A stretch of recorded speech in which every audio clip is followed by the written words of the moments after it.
So I was just having a conversation with a friend of mine about the tarot. And when we're reading relationships, what are some of the telltale signs that you're in a partnership or maybe you're being breadcrumbed? And so we actually spent a lot of time on this. I don't know why. We just went down a rabbit hole. And I actually, after we were done talking about it, made a list of the standout tarot cards and combinations that really indicate to me when I'm reading that somebody is being breadcrumbed.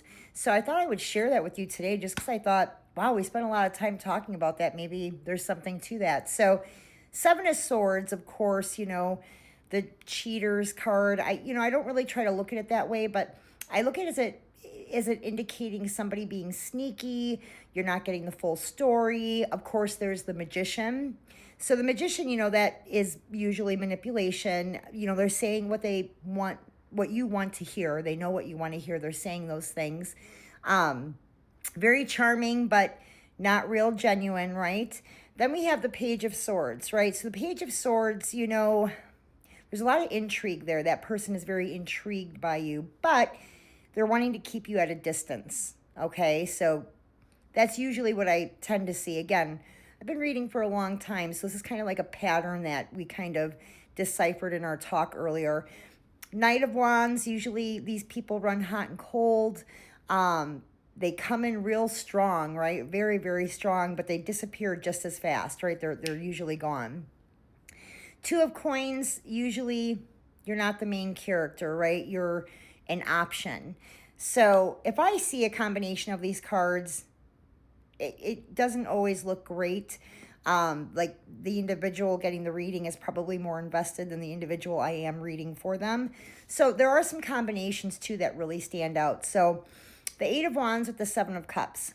Why does that stand out? Well, usually that pairing in a relationship reading, there's lots of excitement but no direction, right? There's a lot of talk but no real intention or intent. So that's always a problem. Page of Wands and the Moon. And the reason this pairing strikes me is there's a lot of flirtiness there, a lot of flirtation, but there's also a lot of confusion usually. And, there's a lot of fun messages, but there's zero clarity behind them. So that's usually not a good sign. And again, I'm looking at combinations. If I got just these two cards as a standalone and nothing else that fed that energy, I probably would not jump to that conclusion, but these are kind of the standouts. Keep that in mind. The Knight of Cups with the Two of Swords. This is usually a very soft, avoidant type person. They're very sweet. They act very sweet. Like I said, they act very sweet, but they tend to avoid commitment or they're afraid of commitment. Then there's the Knight of Wands and the Two of Coins.